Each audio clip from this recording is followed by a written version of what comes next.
ہم اس فیصلے کو علل اعلان مسترد کرتے ہیں۔ قادیانیت پاکستان میں اپنی تبلیغ نہیں کر سکتی۔ چیف جسٹس صاحب کی اس رائے کو جوتے کی نوک پر رکھتے ہیں۔ نظر ثانی کے لیے، ریویوز کے لیے ہم سپریم کورٹ میں جائیں گے، لیکن اسلامی نظریاتی کونسل کا اجلاس 5 مارچ کو ہو رہا ہے۔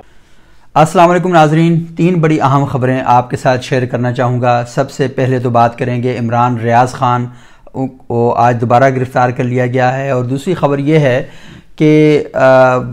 جو چیف جسٹس آف پاکستان ہیں ان کے بارے میں یہ کہا جا رہا ہے مولانا فضل الرحمان، مولانا غفور حیدری، سراج الحق، علامہ سید ساجد علی نقوی اور اس کے علاوہ مختلف تنظیموں کے جو سربراہان ہیں وہ سارے یہ بات کر رہے ہیں کہ انہوں نے قادیانیت کے فروغ کے لیے ایک آرڈر جاری کیا ہے اور پاکستان میں قادیانیوں کو اپنی مذہبی سرگرمیاں جاری رکھنے کا حکم دے دیا ہے۔ اس پر بھی ہم تفصیلی بات کریں گے، اور اس کے ساتھ ساتھ آج ہم تھوڑی سی بات کریں گے کہ پاکستان میں جو انتہا پسندانہ رجحانات ہیں وہ کس طریقے سے پروموٹ اور ان کو فروغ دیا جا رہا ہے۔ تو سب سے پہلے بات کرتے ہیں عمران ریاض صاحب کے حوالے سے۔ عمران ریاض آج سے کچھ عرصہ پہلے تک جرنلسٹ تھے، لیکن پھر انہوں نے اپنی لائن تبدیل کر لی اور وہ اب تحریک انصاف کے سوشل میڈیا ایکٹیوسٹ ہیں، یوٹیوب پر پروگرام کرتے ہیں اور اس کے علاوہ ٹویٹر پر، فیس بک پر وہ بڑے پاپولر ہیں۔ وہ جب وی لاگ کرتے ہیں تو وی لاگ 1 گھنٹے کے اندر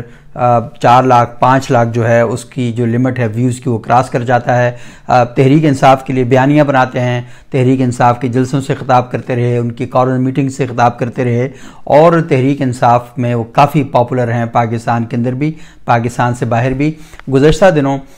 جب انہیں گرفتار کر دیا گیا تھا اور پھر رہا ہو کے آئے تھے 5-6 مہینے بعد، تو ان کی زبان میں لکنت تھی، لیکن وہ بڑی مشکل سے بول پا رہے تھے، لیکن پھر انہوں نے اپنے وی لاگ کا سلسلہ شروع کیا جو دوبارہ سے بڑا پاپولر ہوا۔ لیکن انہوں نے اس وی لاگ میں تحریک انصاف کا جو نیریٹو ہے اس سے مسلسل لے کے وہ آگے بڑھ رہے تھے، کیونکہ پروفیشنل آدمی ہیں، میڈیا سے سابقہ ان کا تعلق رہا ہے، اس وجہ سے وہ اچھے طریقے سے اپنی ساری کارروائی کرتے ہیں۔ آج انہیں دوبارہ گرفتار کر لیا ہے کیونکہ انہوں نے چیف جسٹس کے خلاف کچھ اس قسم کی گفتگو اور الفاظ ادا کیے تھے جو پرابلمیٹک تھے۔ اسی سے جڑی ہوئی دوسری خبر جو ہے کہ چیف جسٹس آف پاکستان کے خلاف ایک بڑی منظم مہم جو چل رہی ہے، اور چیف جسٹس کے بارے میں یہ کہا جا رہا ہے کہ انہوں نے ایک کیس میں ایسا فیصلہ دیا ہے جس میں انہوں نے یہ کہا ہے کہ پاکستان بھر میں قادیانی اپنی تبلیغی سرگرمیاں جاری رکھ سکتے ہیں، اپنا قرآن تقسیم کر سکتے ہیں، اس طرح کی ساری باتیں کی جا رہی ہیں۔ اب اصل میں اس پر مولانا فضل الرحمان صاحب نے ایک بیان دیا، وہ بیان آپ ذرا سماعت فرمائیں، پھر سراج الحق صاحب کا بیان میں آپ کو سناؤں گا، پھر انتہائی خوفناک اور خطرناک بیان جاری کیا ہے مولانا عبدالغفور حیدری صاحب، جن کا تعلق جمعیت علماء اسلام کے ساتھ ہی ہے، جنرل سیکرٹری ہیں جمعیت علماء اسلام کے۔ ان کا سٹیٹمنٹ جاری انہوں نے کیا ہے۔ علامہ ساجد علی نقوی صاحب کا بیان میڈیا کو جاری کیا گیا۔ اس کے علاوہ اور دیگر مولانا حامد الحق حقانی ہیں اور دیگر لوگ ہیں، ان سب نے بیان جاری کیے، اور آج تھوڑا سا ایک آپریشن کلین اپ کرتے ہیں کہ یہ جو سارا واقعہ یہ ہے کیا، اور کیوں جسٹس قاضی فائز عیسیٰ کو نشانہ بنایا جا رہا ہے، اور چیف جسٹس کے پاس ایسے کون کون سے لوگ ہیں جو قاضی فائز عیسیٰ صاحب سے اس قسم کے فیصلے کروا رہے ہیں، ان کا بھی تھوڑا سا تعارف آپ کو میں کرواتا ہوں۔ لیکن آپ سب سے پہلے مولانا فضل الرحمان صاحب کا بیان سنیں۔ سپریم کورٹ آف پاکستان کے چیف جسٹس جناب فائز عیسیٰ صاحب نے ایک قادیانی کے خلاف درج مقدمہ پر اپنا فیصلہ سناتے ہوئے قادیانیوں کو اپنے مذہب کی تبلیغ کی اجازت دی ہے۔ ان کا یہ فیصلہ شریعت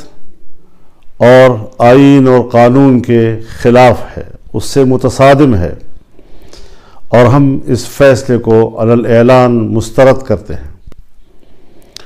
یہ فیصلہ مغرب کی خواہشات کے تابع صادر کیا گیا ہے، اور